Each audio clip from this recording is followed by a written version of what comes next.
I used to think if I just stayed quieter about my pain, complained less about my symptoms, and asked for help less often, maybe my family would finally understand that my medical condition was real and not just another way to seek attention.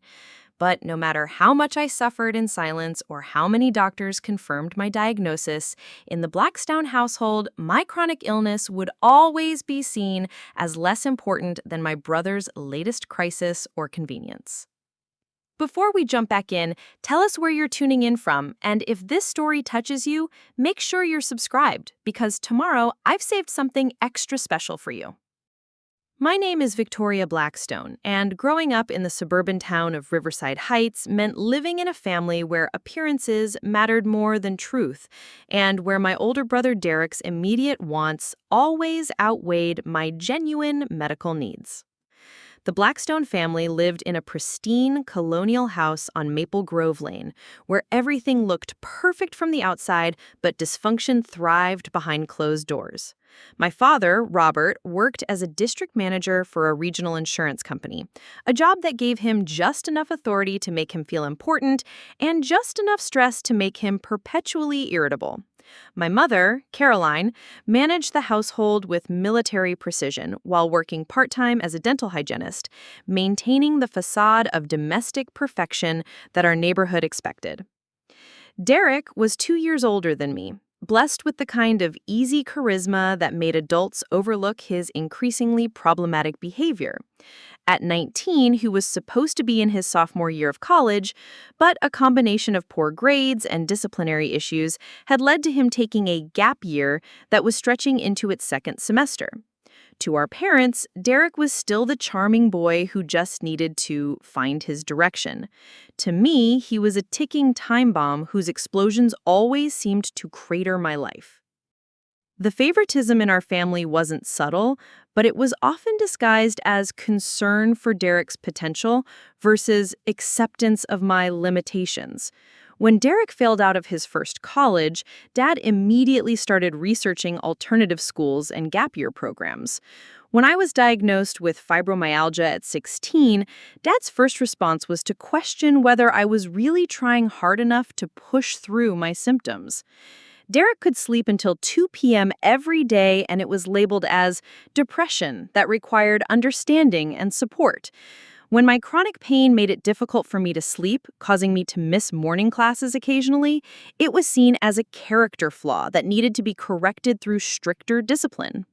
Preparing and narrating the story took us a lot of time, so if you are enjoying it, like this video. It means a lot to us. Now, back to the story.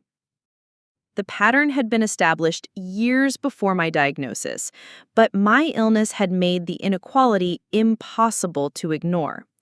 Fibromyalgia is an invisible disability, a chronic condition that causes widespread pain, fatigue, and cognitive issues that doctors call fibrofog. For me, it meant waking up most mornings feeling like I'd been hit by a truck, struggling through days when my brain felt like wrapped in cotton, and going to bed exhausted from the simple act of existing in a body that constantly hurt. The path to my diagnosis had been long and frustrating. It started with joint pain when I was 15, pain that my parents initially dismissed as growing pains or sports injuries from my brief stint on the track team. When the pain persisted and spread, they grudgingly agreed to let me see our family doctor, Dr. Harrison. Dr. Harrison was kind but overworked, and like many physicians, he initially struggled to understand symptoms that didn't fit neatly into a clear diagnostic category. Blood tests came back normal, x-rays showed nothing unusual. For months, I was told to rest more, exercise more, stress less, try harder, a contradictory set of instructions that left me feeling crazy and hopeless. Meanwhile, Derek's academic struggles were treated as a family emergency, requiring immediate intervention and unlimited resources. Derek's having a tough time adjusting to college life, Dad would explain to relatives who asked about his poor grades. We're getting him a tutor and looking into counseling options. When I mentioned that my chronic pain was making it hard to concentrate in school, the response was markedly different. Victoria needs to learn that life isn't always comfortable. Building resilience is an important part of growing up. The double standard was maddening, but it became even more pronounced after my eventual diagnosis. It took almost a year and 3 different doctors before I finally saw Dr. Patricia Winters, a rheumatologist, who listened to my symptoms, conducted a thorough examination, and gave me the answer I'd been desperately seeking: fibromyalgia. This is a real condition, Dr. Winters assured me during that life-changing appointment. Your pain is legitimate, and there are treatment options that can help improve your quality of life. She prescribed a combination of medications: a low-dose antidepressant to help with pain processing, a muscle relaxant for the worst flare-ups, and crucially, a controlled substance called tramadol for breakthrough pain management. Tramadol is a mild opioid. It's much less addictive than stronger pain medications, but it's still a controlled substance that requires careful monitoring. You'll need to pick up your prescription monthly, and it's important to keep track of your pills. I remember feeling such relief in that moment. Finally, someone believed me. Finally, there was a name for what I was experiencing and a treatment plan that might help. My family's reaction to the diagnosis was mixed at best. Mom seemed relieved to have an explanation for my symptoms, though she immediately began researching natural alternatives and suggesting that medication should be a last resort. Dad was skeptical, questioning whether fibromyalgia was a real disease or just a label doctors used when they couldn't find anything actually wrong. But it was Derek's response that should have warned me about what was coming. "So you're going to be taking pain pills now?" he asked when I came home from Dr. Winter's office with my first prescriptions. "It's medication for a medical condition," I replied, already defensive. "Sure, but like good pain pills, right? Not just Advil?" The way he asked made my skin crawl, but I was too relieved about having answers to pay proper attention to the warning signs. Derek had always been opportunistic, quick to see how other people's situations could benefit him. In middle school, he'd borrowed money from my piggy bank to buy candy, promising to pay it back, but never following through. In high school, he'd used my homework as inspiration for his own assignments, getting credit for work I'd done while I got in trouble for letting him cheat. But this felt different, more serious. The way his eyes had lit up when I mentioned pain medication made me uneasy in a way I couldn't quite articulate. My treatment plan started slowly. The antidepressant took weeks to build up in my system, and we had to adjust the dosage twice before finding the right level. The muscle relaxant helped with the worst spasms, but made me drowsy, so I could only take it at night or on weekends. But the tramadol was a revelation. It didn't eliminate my pain completely, but it reduced it to manageable levels that allowed me to function more normally. For the first time in months, I could sit through entire classes without shifting constantly. I could focus on homework without my concentration being shattered by waves of discomfort. I could participate in family activities without having to excuse myself to lie down. Dr. Winters had prescribed 30 pills per month, with instructions to take 1 or 2 as needed for breakthrough pain. She emphasized that I should try to use the lowest effective dose and track my usage carefully. I took her instructions seriously, keeping a detailed log of when I took each pill and how it affected my symptoms. On good days, I might not need any. On bad days, I might take 2. On average, I used about 20 pills per month, leaving me with a small buffer for particularly difficult periods. I stored the medication in my bedroom, in a small lockbox that Mom had bought me after reading about the importance of securing prescription drugs. The box sat on my dresser, and I was the only one who knew the combination. For the first 2 months, everything went smoothly. My pain was more manageable, my grades improved, and I started feeling like a normal teenager again. Dr. Winters was pleased with my progress, and even Dad seemed to accept that my condition was real and that the medication was helping. But Derek was watching, learning, planning. The first sign of trouble came in late March, about 3 months after I had started my pain management regimen.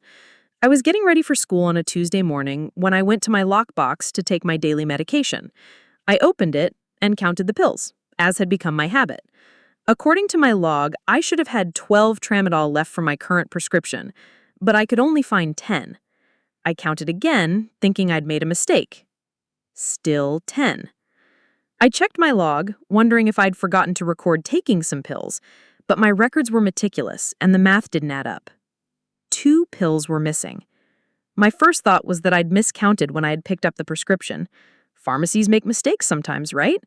But I distinctly remember checking the count when I got home from Riverside Pharmacy, and there had been 30 pills, just as prescribed. I asked Mom if she'd seen anyone near my room or if she'd moved my medication for any reason. She hadn't. I didn't want to accuse Derek directly, but I casually asked if he had been in my room recently. He looked genuinely puzzled by the question and said he hadn't. Maybe I was being paranoid. Maybe I had miscounted. Maybe I had taken more pills than I'd recorded during a particularly bad pain day. I decided to let it go, but I started being even more careful about tracking my medication. 2 weeks later, it happened again. This time, 4 pills were missing. There's no way I'd miscounted 4 pills. No way I'd forgotten to log taking that many. Someone was stealing my medication. The realization made me feel sick, not just because of the theft, but because of what it meant. Tramadol was a controlled substance. If my pills kept disappearing, Dr. Winters might think I was abusing them or selling them. She might stop prescribing them altogether. And then I'd be back to living with constant, debilitating pain. I knew I had to say something, but I dreaded the conversation. Accusing a family member of stealing prescription drugs felt like crossing a line I couldn't uncross. I decided to start by talking to Mom. "I think someone's been taking my pain medication," I told her one evening when we were alone in the kitchen. Her face immediately clouded with concern. "What do you mean?" "Pills are missing from my lockbox. First 2, now 4 more. I keep careful records and the numbers don't add up." "Are you sure you're not just forgetting when you take them? Pain medication can affect memory sometimes." "Mom, I write down every single pill I take, with the date and time. I'm not forgetting." She was quiet for a long moment, and I could see her mind working through the implications. "Do you think—" She started, then stopped. "Do I think what?" "Do you think Derek might be experimenting with drugs?" The question hung in the air between us. We both knew Derek had been struggling since his return from college. He was sleeping all day, staying out all night, and had been increasingly moody and erratic. The signs were there if we wanted to see them. "I don't know," I said honestly, "but someone's taking my pills, and I need them for my condition." "Let me talk to your father about this," Mom said finally. "We'll figure out what's happening." That conversation with Dad went about as well as I'd expected. "You're accusing your brother of stealing drugs?" Dad's voice was incredulous, as if I'd suggested Derek was running a meth lab in the garage. "I'm not accusing anyone specifically," I said carefully. "I'm just saying that my medication is disappearing, and I need help figuring out why.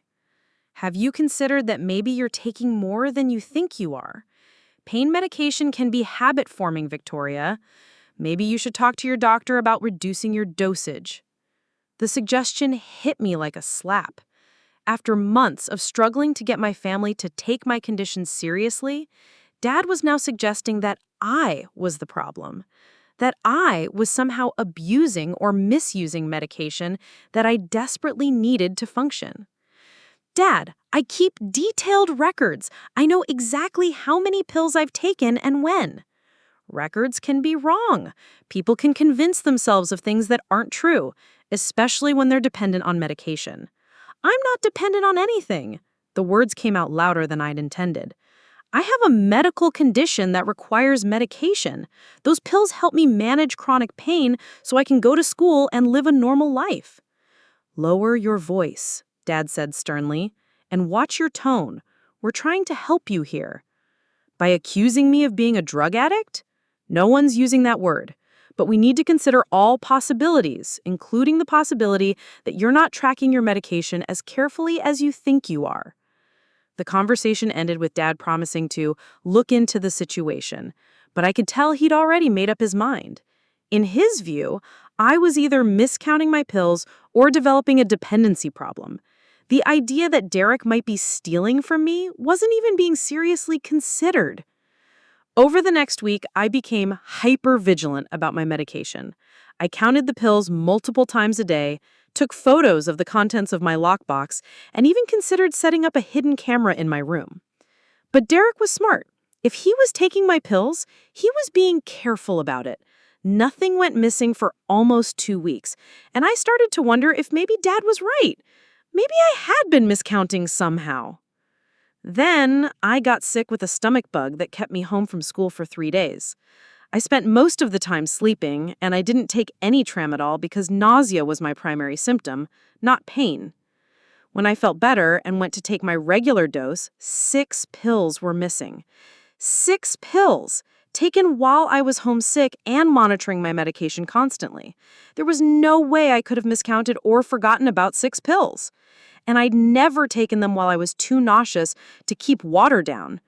Someone had definitely stolen them, and they'd done it while I was in the house, sick and vulnerable.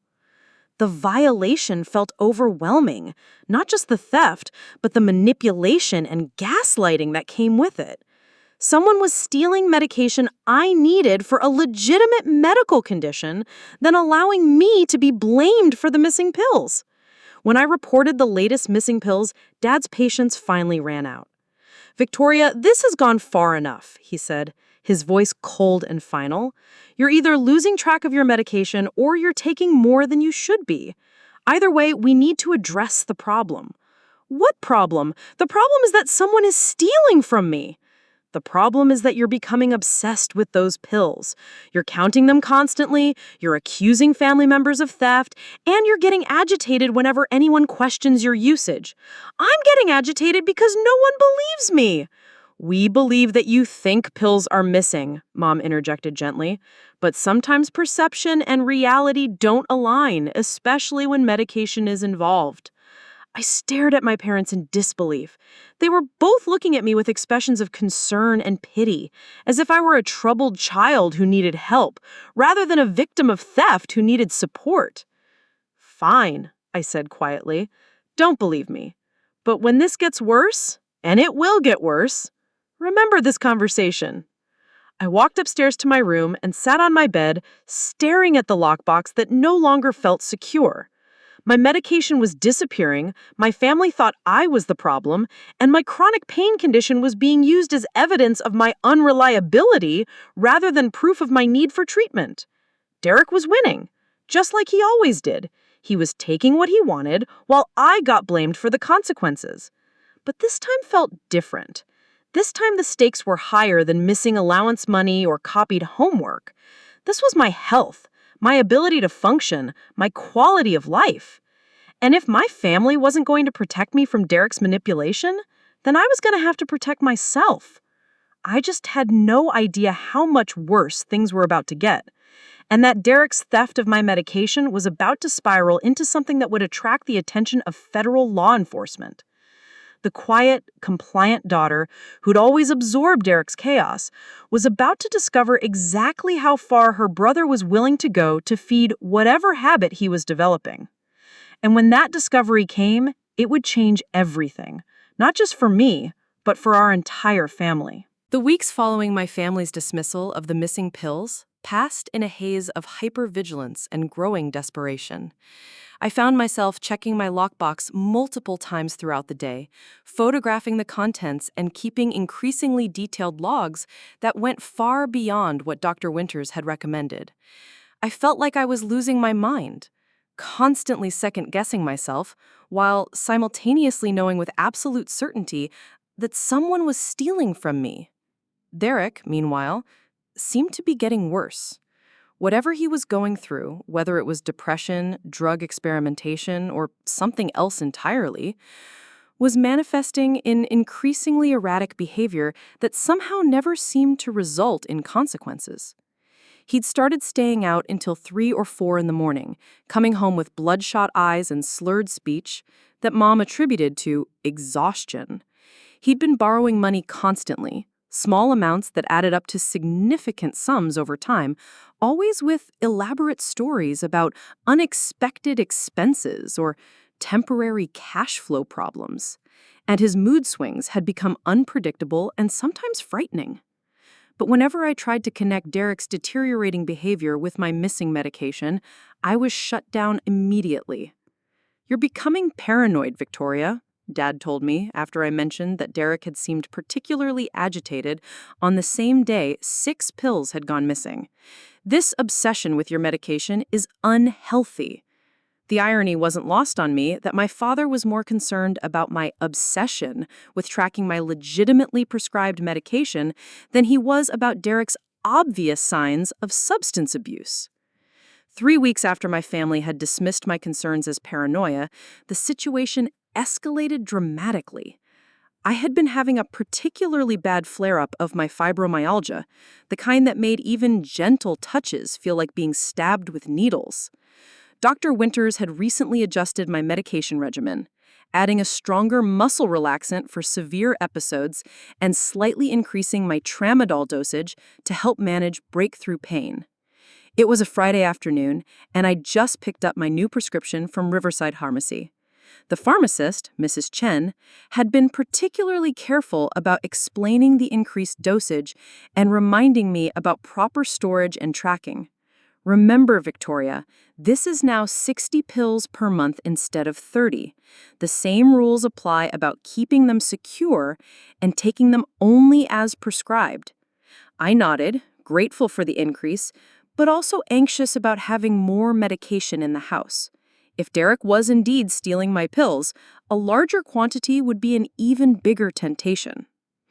I came home and immediately secured the new prescription in my lockbox, taking a photo of the full bottle as had become my habit. 60 pills, just as Mrs. Chen had said. That evening, Derek seemed particularly agitated. He kept asking me questions about my doctor's appointment, whether anything had changed with my treatment, if I'd gotten new medication. His interest felt intrusive and suspicious, but when I mentioned his questions to Mom, she said he was probably just concerned about my health. "It's nice that Derek is showing interest in your condition," she said, completely missing the predatory undertone that had made my skin crawl. Saturday morning, Derek left the house early, saying he was going to spend the day with friends. Dad was working in the garage and Mom had gone grocery shopping. I was alone in the house, dealing with another wave of pain that had me considering taking my first dose of the new medication. I went to my lockbox and entered the combination, expecting to find my full bottle of 60 pills. Instead, I found 23 pills and a folded piece of paper. My hands shook as I unfolded the note. In Derek's handwriting, it read, "Borrowed some for my back pain. Will replace soon.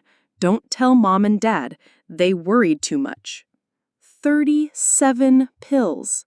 Derek had taken 37 pills from my prescription and left me a casual note as if he'd borrowed a cup of sugar. I sat on my bed, staring at the note and trying to process what had just happened.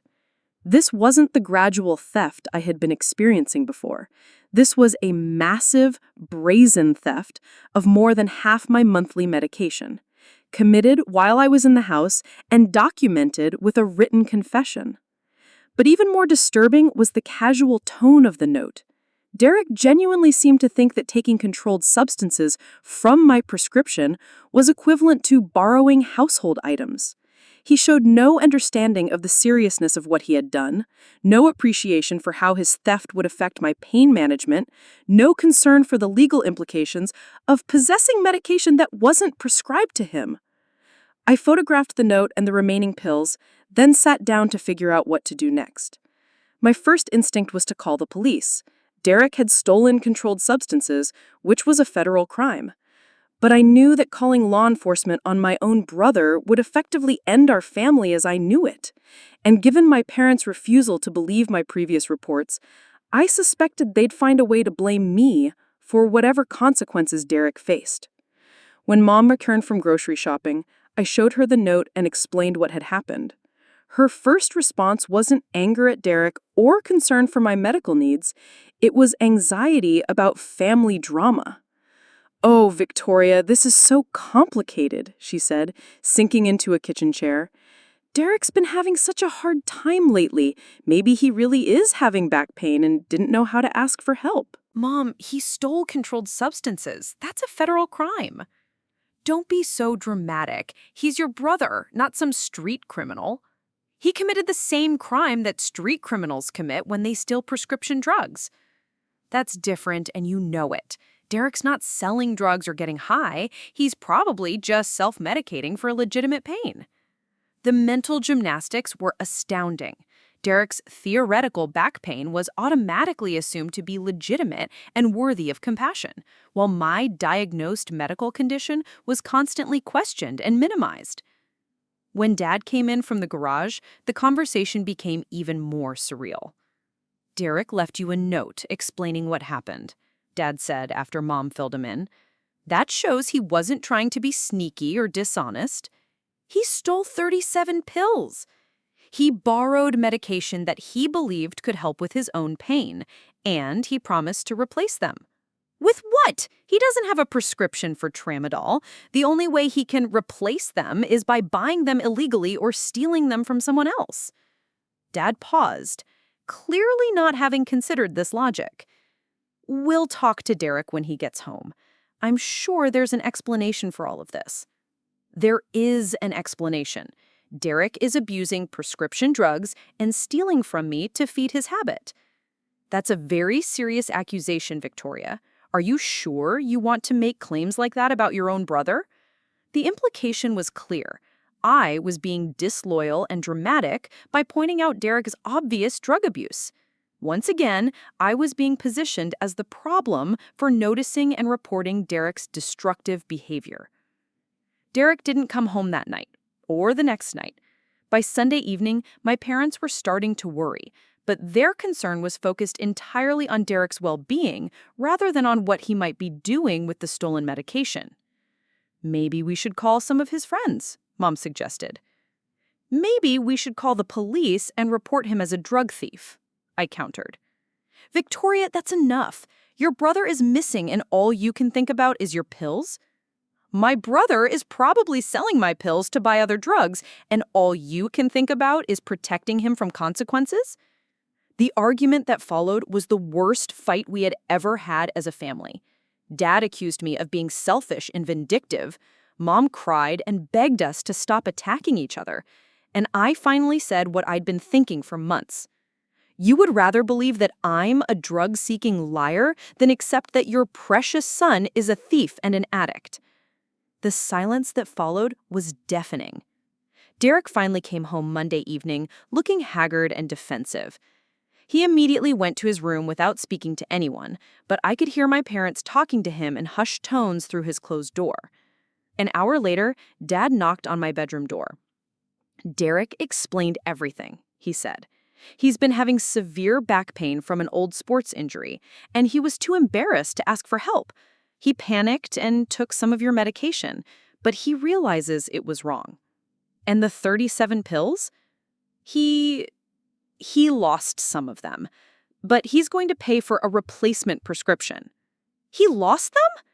He had them in his backpack, and the bag was stolen while he was at a friend's house. The story was so obviously fabricated that I actually laughed out loud. "Dad, do you hear yourself? Derek's explanation is that he stole my medication for back pain, then lost the stolen drugs when his backpack was stolen, but he's going to somehow pay to replace controlled substances that he can't legally obtain?" Mistakes were made, but Derek is taking responsibility. How is he taking responsibility? What consequences is he facing? Dad's expression hardened. Derek is going through a difficult time, and this family is going to support him through it. We're not going to destroy his future over a misunderstanding. A misunderstanding? Yes, a misunderstanding about boundaries and communication. Derek should have asked for help instead of taking your medication, and you should have been more understanding about his pain. I stared at my father in complete disbelief. Somehow, Derek's theft of controlled substances had been reframed as a communication issue that was partially my fault for not being more generous with my prescription drugs. What about my medication? I have less than half of what I need for the month. Derek is going to replace what he took. How? He's working on that. That night, I called Dr. Winter's emergency line and explained what had happened. Her response was immediate and serious. Victoria, this is a very concerning situation. Prescription drug theft is a serious crime, and it puts both you and me in a difficult position with the DEA. What do you mean?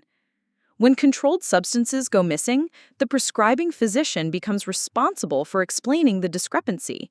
If I prescribe you 60 pills and you report that most of them were stolen by a family member, I'm required to document that and report it to appropriate authorities. My stomach dropped. Are you going to stop prescribing my medication? Not necessarily, but we need to follow proper protocols. You need to file a police report about the theft, and I need to document everything carefully. This isn't just about your family dynamics anymore, it's about federal drug laws. My parents don't want me to involve the police. Victoria, your parents don't get to make that decision. If Derek has stolen controlled substances, he's committed a federal crime. And if he's abusing those substances, he needs professional help, not family protection.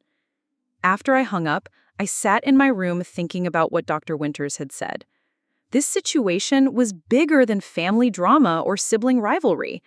Derek had crossed a line that involved federal law enforcement, and my parents' attempts to minimize and cover up his actions could make things worse for everyone. But I also knew that filing a police report would essentially declare war on my family. They'd never forgive me for involving law enforcement, regardless of how necessary it might be. I was still wrestling with this decision when my phone rang Wednesday evening. It was Mrs. Chen from Riverside Pharmacy. "Victoria, I need to speak with you about your prescription," she said, her voice unusually tense. "What about it?" "Can you come in tomorrow morning? And please bring any remaining medication with you." "Is something wrong?" There was a pause. "Someone came in today trying to fill a prescription for tramadol using your name and information. The prescription was forged, and we've had to involve federal authorities." My blood turned to ice. Federal authorities? The DEA is investigating prescription fraud and drug theft in our area. They're going to want to speak with you about your medication and whether you've experienced any theft or unusual activity. After Mrs. Chen hung up, I sat staring at my phone, finally understanding that Derek's theft had spiraled far beyond what I had imagined. He wasn't just stealing my pills for personal use, he was forging prescriptions and potentially dealing drugs. And now, the Federal Drug Administration was involved. When I told my parents about the pharmacy's call, their reaction was swift and predictable. "You must have misunderstood," Dad said immediately. "Derek wouldn't forge prescriptions." "The pharmacy called the DEA, Dad. This isn't a misunderstanding." "Well, if someone forged a prescription using your information, it was probably identity theft. Some stranger who got hold of your medical records." The denial was so strong that it bordered on delusional. Even faced with federal investigation, my parents were still more willing to believe in elaborate conspiracy theories than accept that Derek was a drug thief. But this time, it didn't matter what they believed. The DEA was involved now, and they would follow evidence rather than family politics. The next morning, I drove to Riverside Pharmacy with my remaining pills and Derek's written confession. Mrs. Chen was waiting for me along with a serious-looking man in a suit who introduced himself as Agent Martinez from the DEA. "Victoria, I need to speak with you about your brother Derek and what's been happening with your prescription medication." As I sat down to give my statement, I realized that Derek's theft had finally reached the point where family protection couldn't shield him from consequences. The federal government doesn't negotiate with worried parents or accept misunderstanding as an explanation for drug crimes. Derek had finally gone too far. And this time, the people investigating his actions didn't care about his potential or his difficult time or his promising future. They only cared about the law he'd broken and the drugs he'd stolen. And I was about to discover that my quiet, compliant acceptance of family dysfunction was finally coming to an end, not by my choice, but by the choice of federal agents who didn't care about keeping family secrets. Sitting across from Agent Martinez in the small consultation room behind Riverside Pharmacy, I felt like I was stepping into a completely different world, one where actions had consequences, and evidence mattered more than family loyalty. Agent Martinez was probably in his 40s, with graying hair and the kind of calm intensity that came from years of dealing with drug crimes. He had a digital recorder on the table between us and a thick folder that I assumed contained information about Derek's activities. "Victoria, I want you to understand that you're not in any trouble. We know you're the legitimate patient, and we have reason to believe that someone has been stealing your medication and using your identity to obtain additional controlled substances." Mrs. Chen sat quietly in the corner, occasionally nodding as Agent Martinez explained the situation. She looked tired and worried, probably wondering how her neighborhood pharmacy had become the center of a federal drug investigation. "Can you tell me about any unusual activity with your prescription, missing pills, strange requests from family members, anything that seemed out of the ordinary?" For the first time in months, someone was asking me these questions with the assumption that I was telling the truth, rather than trying to prove I was lying. The relief was overwhelming. I pulled out my phone and showed Agent Martinez the photos I'd been taking of my pill counts, the detailed logs I'd been keeping, and finally Derek's handwritten note confessing to taking 37 pills. Agent Martinez studied Derek's note for a long time, occasionally glancing up at me with an expression that was both sympathetic and professionally focused. He said, "This note is very helpful. It establishes a pattern of theft and shows that your brother was aware he was taking controlled substances that weren't prescribed to him. My parents think it shows he was being honest about what he did." "Your parents aren't wrong that he documented his actions," Agent Martinez replied carefully, "but taking someone else's prescription medication is a federal crime, regardless of whether you leave a note about it." He opened his folder and pulled out several documents that made my stomach drop.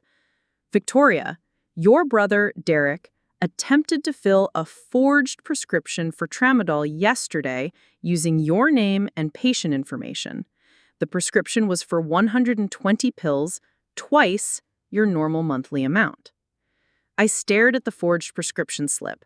Derek's handwriting was disguised, but not well enough to completely hide his identity. More disturbing was the calculated nature of it. He'd researched prescription format, copied Dr. Winter's information, and tried to obtain a massive quantity of controlled substances. When Mrs. Chen questioned the prescription, Derek became agitated and left quickly. But our cameras caught his license plate, and we've been tracking his movements since then. You've been following him? Victoria, prescription drug fraud is a serious federal crime. When someone starts forging prescriptions for controlled substances, it usually indicates a significant addiction or an intent to distribute. Either way, it requires immediate intervention. Agent Martinez pulled out more documents, surveillance photos of Derek entering and leaving various pharmacies around the county, copies of other attempted prescription frauds using different names, and records of Derek's recent financial activity. "Your brother has attempted to fill forged prescriptions at 4 different pharmacies in the past 2 weeks. He's used 3 different names and 2 different physician signatures. This isn't casual drug use, Victoria. This is organized prescription fraud." The scope of Derek's criminal activity was staggering. While I'd been worrying about missing pills and family dynamics, he'd been conducting a multi-pharmacy fraud operation that had attracted federal attention. "What happens now?" I asked. "We're going to arrest Derek on charges of prescription fraud, identity theft, and trafficking in controlled substances. Depending on what we find when we search his residence and belongings, there could be additional charges." The word arrest hit me like a physical blow. Despite everything Derek had done, despite the evidence of his crimes, I hadn't fully processed that my brother was about to become a federal criminal defendant. When? Today. We have a warrant for his arrest and a search warrant for your family's home. I wanted to speak with you first because we'll need your cooperation during the search. My cooperation? We need to verify which medications in the house are legitimately yours versus which might be stolen or obtained fraudulently. We also need to document any evidence of prescription fraud or drug trafficking. I thought about my parents, probably sitting at home, assuming that Derek's mistake would blow over like all his previous problems. They had no idea that federal agents were about to descend on our house with search warrants and arrest their golden boy. Agent Martinez, my parents don't believe Derek is doing anything seriously wrong. They think this is all a misunderstanding that can be resolved with family conversations. Unfortunately, prescription drug fraud isn't something that can be resolved with family conversations. Your brother has committed multiple felonies, and there will be federal charges regardless of your family's preferences. He leaned forward slightly, his expression becoming more serious. Victoria, I need you to understand something important. Your parents may try to pressure you to minimize Derek's actions or refuse to cooperate with our investigation. But Derek's crimes have put your medical treatment at risk and potentially compromised your doctor's DEA license. You have a right to protect yourself, even if that means providing evidence against your brother. The drive home felt surreal. Agent Martinez had given me 2 hours to prepare my family before the search team arrived. I was supposed to gather my legitimate medications and any documentation related to Derek's theft, and then stay out of the way while federal agents tore through our house looking for evidence. I found my parents in the kitchen, arguing in hushed tones about Derek's latest disappearance. He'd been gone for 2 days again, and they were debating whether to call his friends or just wait for him to come home. We need to talk, I said, sitting down at the kitchen table. If this is about your medication again, Dad started. The DEA is coming to arrest Derek in about 2 hours. The silence that followed was deafening. Mom's coffee cup froze halfway to her lips. Dad's newspaper crumpled in his suddenly tense hands. What are you talking about? Mom whispered. I explained everything, the forged prescriptions, the multi-pharmacy fraud scheme, Agent Martinez's investigation, and the search warrant that was about to be executed on our home. This is impossible, Dad said when I finished. Derek made a mistake with your medication, but he's not some kind of criminal mastermind. Dad, they have surveillance footage of him at 4 different pharmacies trying to fill forged prescriptions. They have copies of the fake prescriptions in his handwriting. This isn't a mistake, it's a pattern of federal crimes. There has to be an explanation. Maybe someone was forcing him to do this, or maybe he was trying to help a friend who couldn't get proper medical care. The denial was so complete that it was almost impressive. Even faced with federal drug charges, my parents were still generating elaborate alternative theories rather than accepting that Derek was a criminal. Where is Derek now? I asked. We don't know, Mom admitted. He said he was staying with friends, but he hasn't been answering his phone. Mom, he's probably hiding because he knows the police are looking for him. When they arrest him, he's going to be charged with multiple felonies. This isn't going away. The next 2 hours were a blur of frantic phone calls and desperate planning. Mom tried calling Derek's friends, his former college roommates, anyone who might know where he was hiding. Dad called our family lawyer, who immediately explained that prescription drug fraud was way outside his expertise, and that Derek would need a criminal defense attorney who specialized in federal drug crimes. At exactly 3 p.m., 4 black SUVs pulled into our driveway. I watched from my bedroom window as 8 federal agents, some in uniforms and some in suits, approached our front door with search warrants and evidence collection equipment.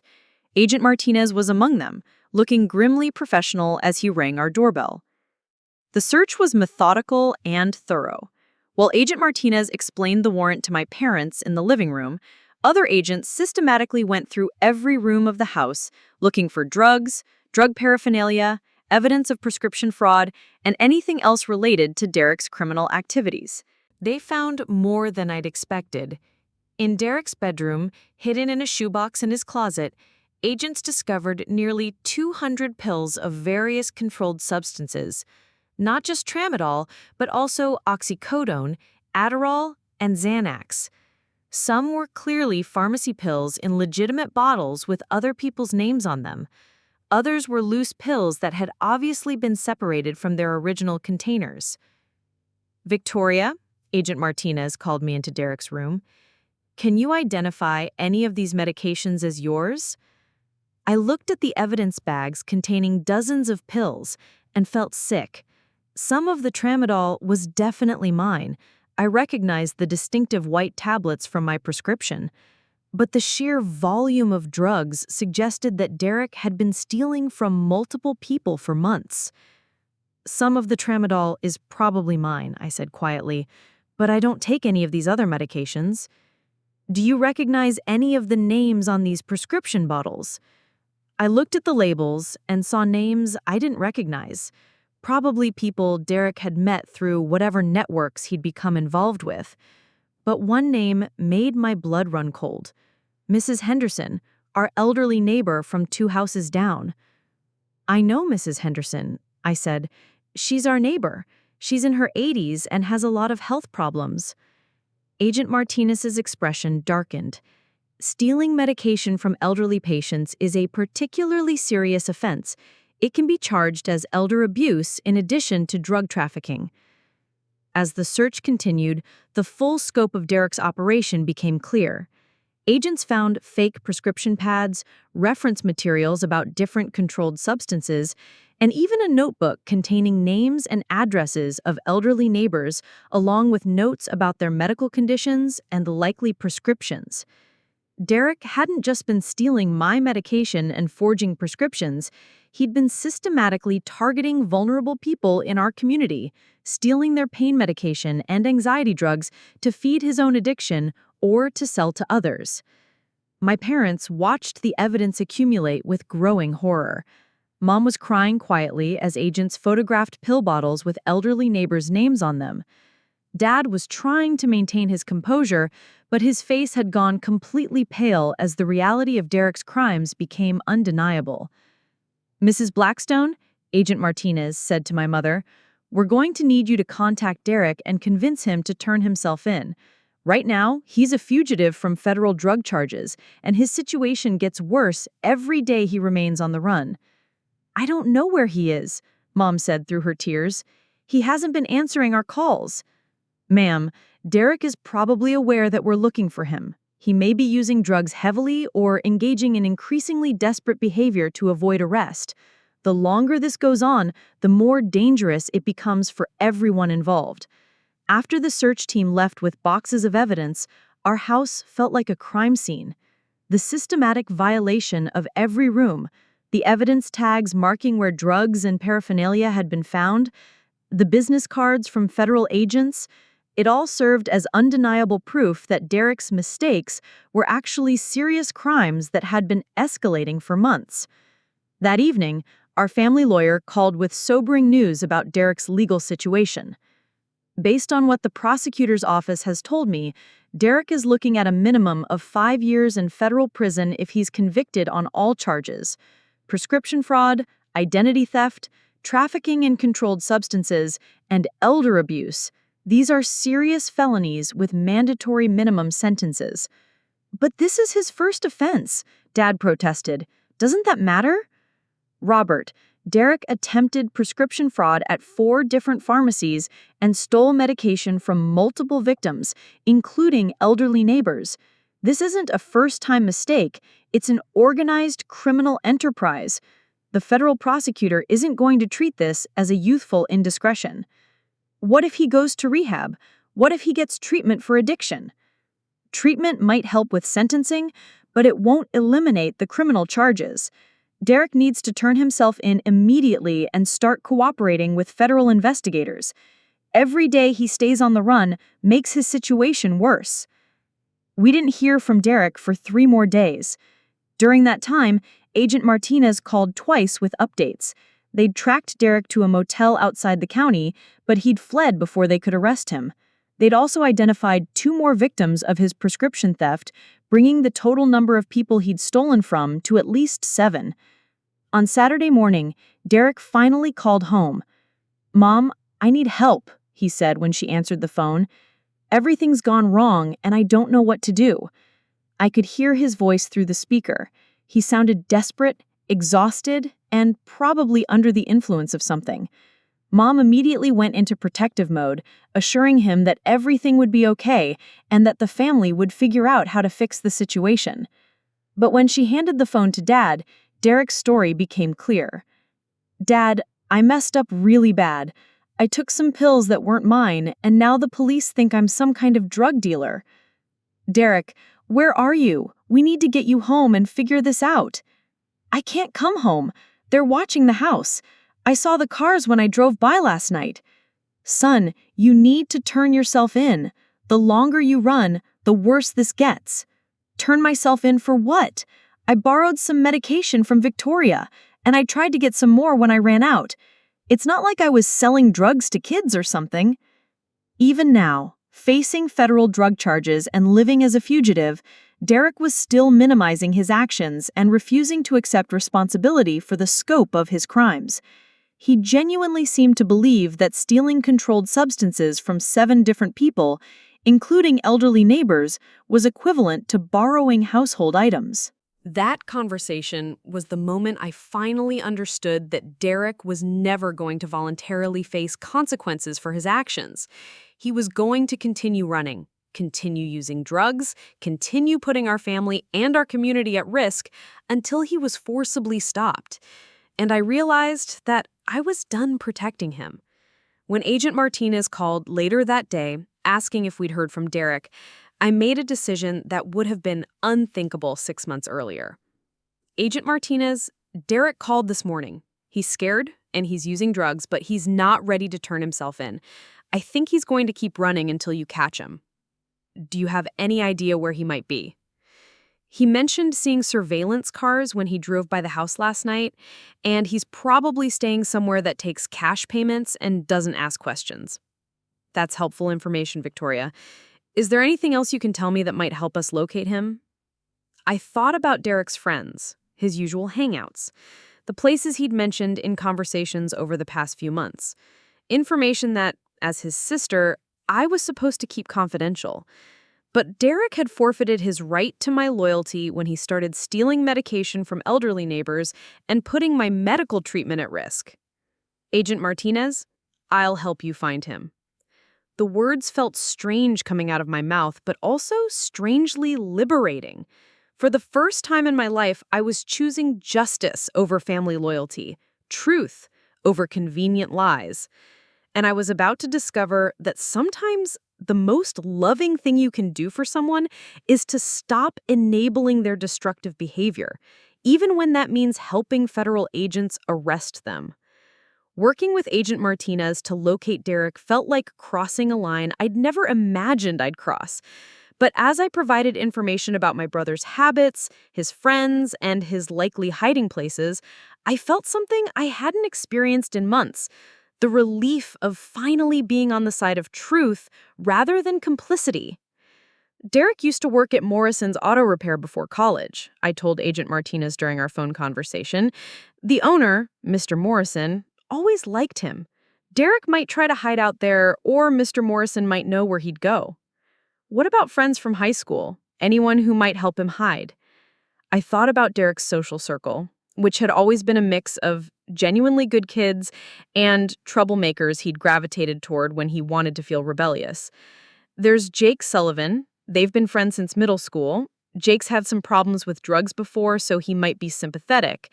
And there's Marcus Daniels, who dropped out of high school senior year. Derek always said Marcus knew how to get things when people needed them. Agent Martinez was taking careful notes.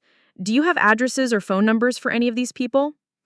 "I have Jake's number, and I know Marcus lives in those apartments behind the shopping center on Riverside Drive, the ones that rent by the week." Providing this information felt both necessary and terrible. I was helping federal agents hunt down my own brother, giving them intelligence that would lead to his arrest and imprisonment.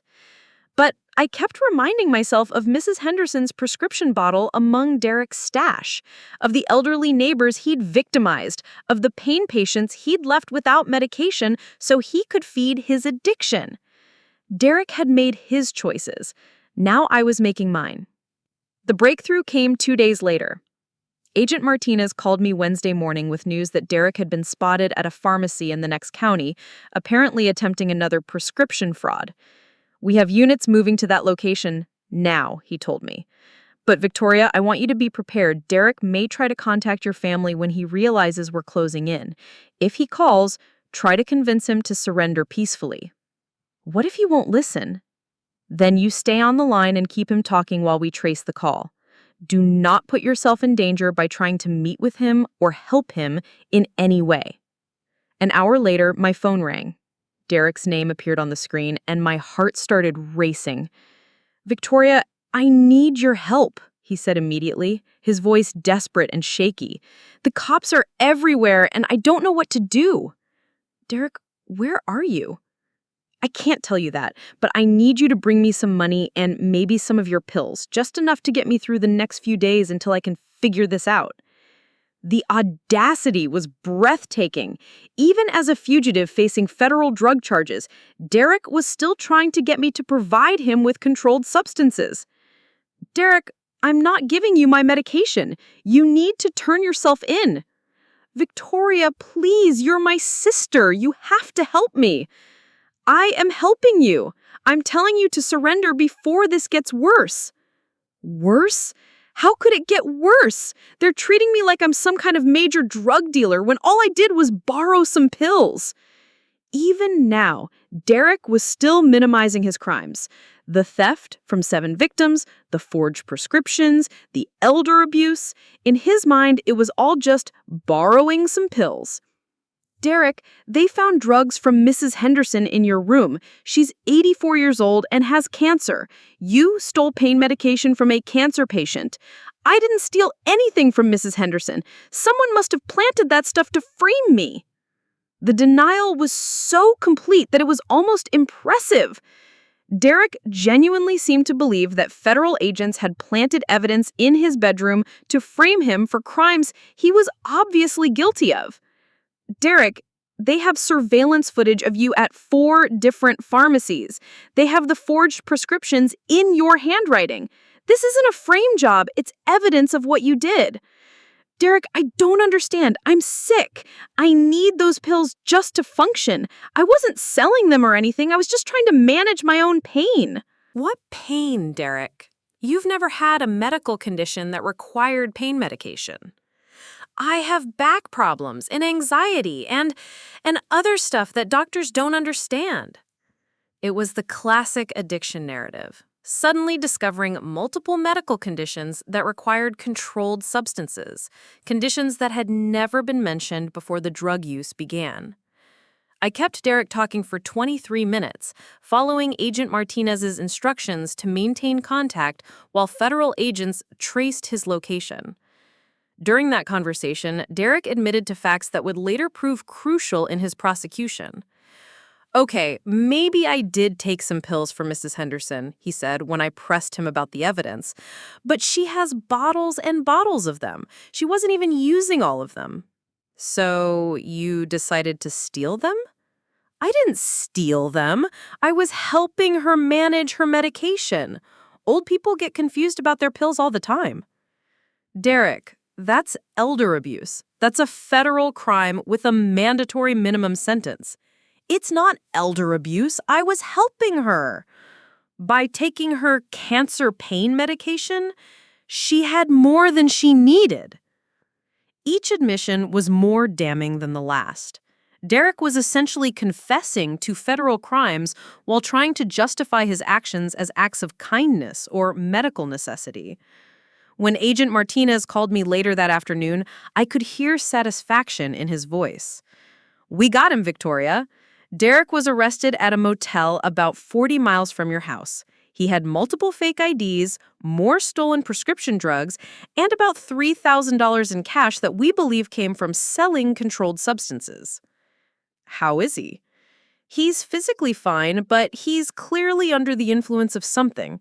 He'll be held overnight for processing, and then he'll have his initial court appearance tomorrow morning." "What happens then?" The judge will set bail, though given the flight risk Derek has already demonstrated, bail will probably be quite high. He'll be assigned a public defender if your family can't afford private counsel, and then the serious legal process begins. That evening, my parents and I sat in our kitchen, finally confronting the reality that Derek was in federal custody facing years in prison. The denial that had sustained them for months was no longer possible when their son was literally in jail. "We need to mortgage the house," Dad said quietly.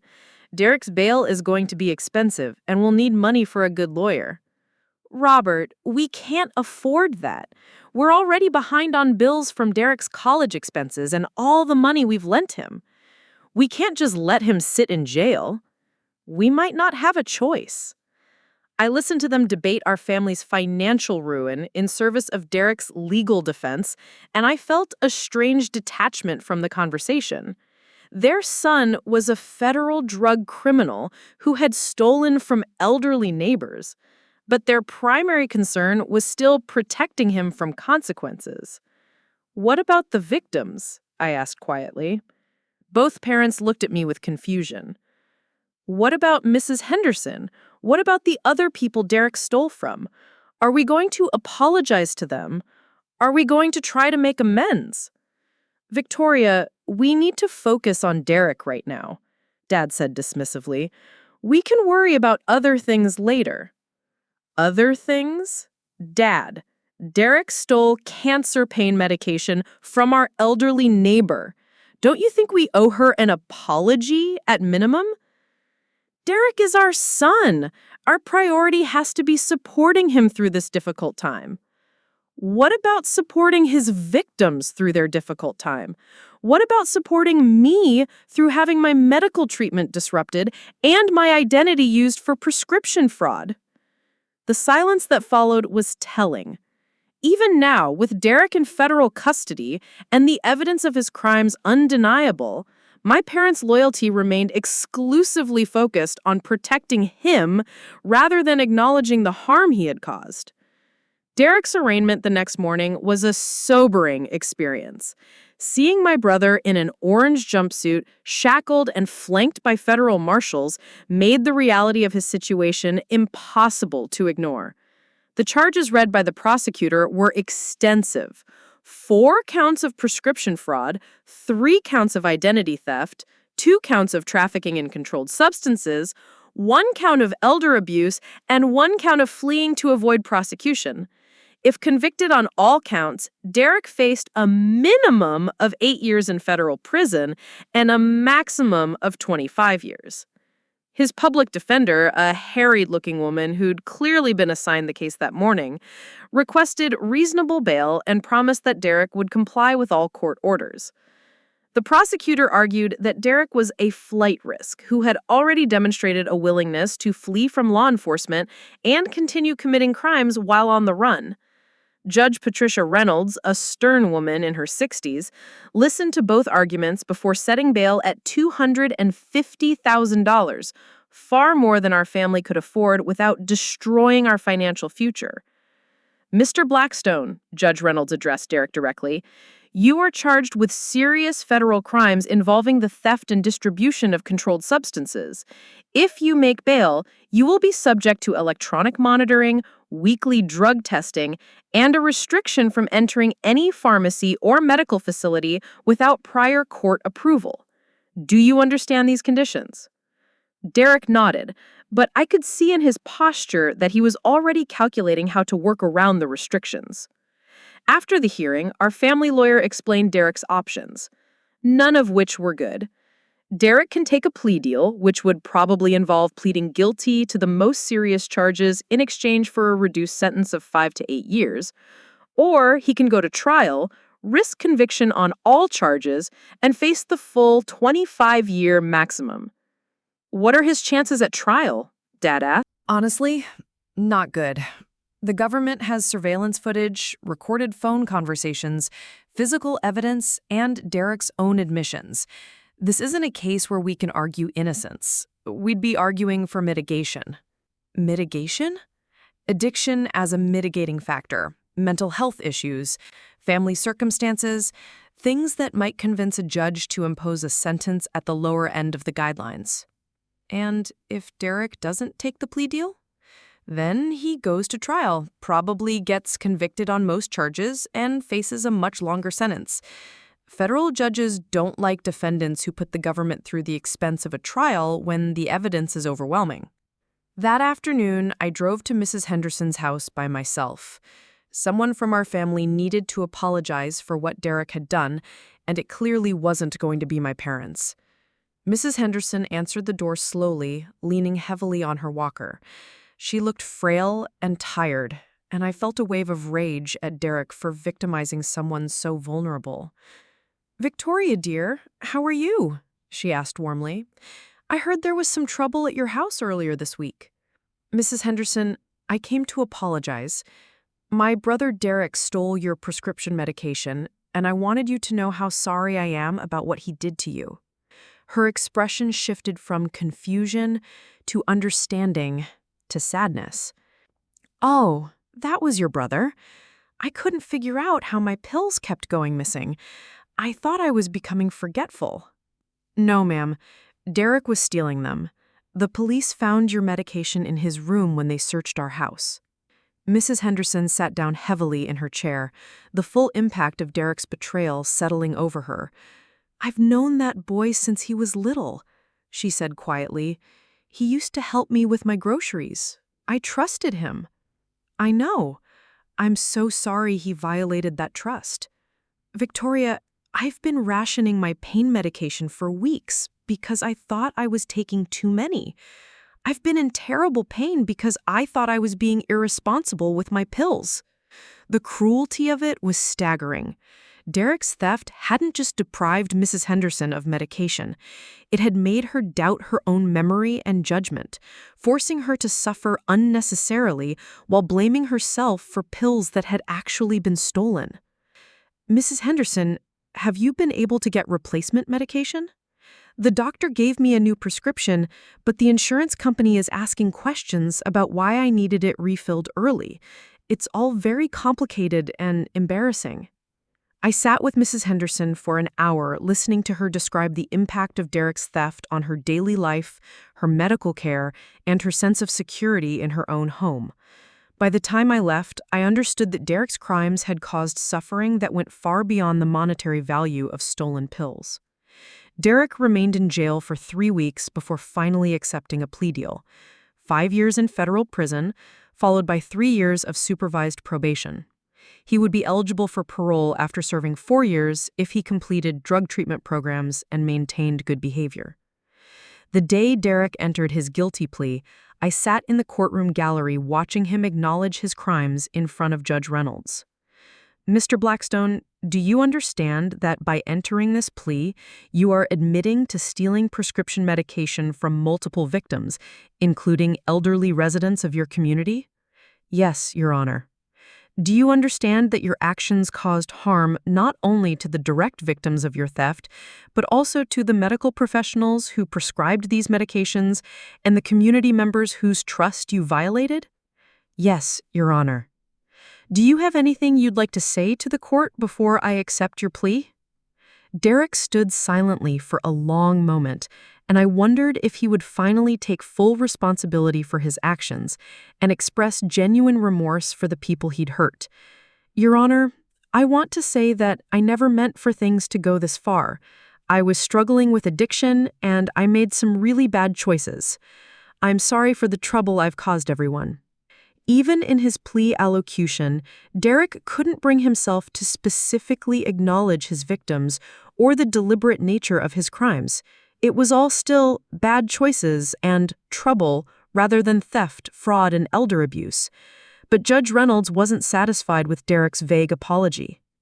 "Mr. Blackstone, your crimes involved the systematic theft of medication from vulnerable people, including cancer patients and elderly community members who trusted you. This wasn't a momentary lapse in judgment. It was a deliberate criminal enterprise that continued for months. I want you to understand the seriousness of what you've done before I accept your plea." "Yes, Your Honor, I understand." Do you understand that Mrs. Henderson, one of your victims, suffered unnecessary pain for weeks because she thought she was mismanaging medication that you had actually stolen from her? For the first time, Derek's composure cracked slightly. Yes, Your Honor, I'm sorry about that. Are you sorry that you caused her pain, or are you sorry that you got caught? I'm sorry that I caused her pain. Judge Reynolds studied Derek for a long moment before accepting his plea and scheduling sentencing for 6 weeks later. As we left the courthouse that day, I realized that Derek's sentencing date would fall on my 18th birthday. While Derek was being sentenced to federal prison in Virginia, I would be becoming a legal adult with the freedom to make my own decisions about my medical care, my living situation, and my relationship with my family. The symbolism wasn't lost on me. 6 months after Derek was sentenced and transferred to federal prison in Virginia, I received a letter from him. It was the first communication we'd had since his arrest, and I wasn't sure I wanted to read it. The letter was surprisingly short, and, for Derek, surprisingly honest. Victoria, I know you probably hate me for what I did. I know I messed up really bad and hurt a lot of people, including you. I've been going to drug treatment here, and my counselor says I need to take responsibility for how my actions affected other people. I'm sorry I stole your medication. I'm sorry I used your name to try to get more drugs. I'm sorry I made you feel like your medical condition wasn't real or important. And I'm sorry I put you in the position where you had to help the police find me. I don't expect you to forgive me, but I wanted you to know that I finally understand what I did wrong.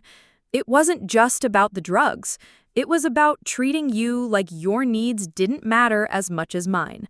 I hope your pain is better and that you found a doctor who takes good care of you. Derek. I read the letter several times, looking for signs of manipulation or self-serving justification, but it seemed genuinely different from Derek's previous communications. More honest, more specific, more focused on acknowledging harm rather than seeking sympathy. I never wrote back, but I kept the letter. 2 years later, I was halfway through my sophomore year at State University, studying social work with a focus on addiction counseling. My fibromyalgia was well managed with a new treatment plan that didn't rely heavily on controlled substances, partly because I'd found a doctor who specialized in chronic pain, and partly because I'd developed better coping strategies. My relationship with my parents had improved somewhat, though we'd never fully addressed their role in enabling Derek's behavior for so many years. They'd eventually apologized to Mrs. Henderson and helped her navigate the insurance complications caused by Derek's theft. They'd also started attending family counseling sessions to work through their own guilt and grief about Derek's crimes. Derek was scheduled for release in 2 more years. He'd been participating in drug treatment programs and had earned his GED while incarcerated. According to Mom, who visited him monthly, he seemed genuinely changed by the experience of facing real consequences for his actions. But I wasn't planning to resume our relationship when he got out. Some betrayals are too fundamental to forgive, even when the person who committed them has genuinely changed. Derek had taught me an important lesson about family loyalty versus enabling destructive behavior. Sometimes the most loving thing you can do for someone is to stop protecting them from the consequences of their choices, even when those consequences are severe. My chronic pain condition had forced me to become an expert in distinguishing between legitimate medical needs and addiction behaviors. Derek's theft had taught me to prioritize my own well-being over family peacekeeping, and his arrest had shown me that I could choose truth over loyalty when the stakes were high enough. These weren't lessons I'd wanted to learn, but they'd made me stronger and more independent than I'd ever imagined I could be. Sometimes I wondered what would have happened if I'd continued enabling Derek's behavior, if I'd accepted my parents' explanations and avoided involving law enforcement. Mrs. Henderson might have continued suffering unnecessarily. Derek might have escalated to more dangerous crimes, and I might have spent years doubting my own perceptions while my brother destroyed our family from within. Instead, Derek was getting the addiction treatment he'd needed for years. His victims had received some measure of justice, and I'd learned that I was capable of making difficult moral choices even when they came at personal cost. The girl who'd once doubted her own pain because her family minimized it had become a woman who trusted her instincts and stood up for what was right regardless of the consequences. And that transformation, born from the ashes of family dysfunction and criminal betrayal, had ultimately set me free. Up next, you've got 2 more standout stories right on your screen. If this one hit the mark, you won't want to pass these up. Just click and check them out. And don't forget to like, subscribe, and turn on the notification bell so you don't miss any upload from us.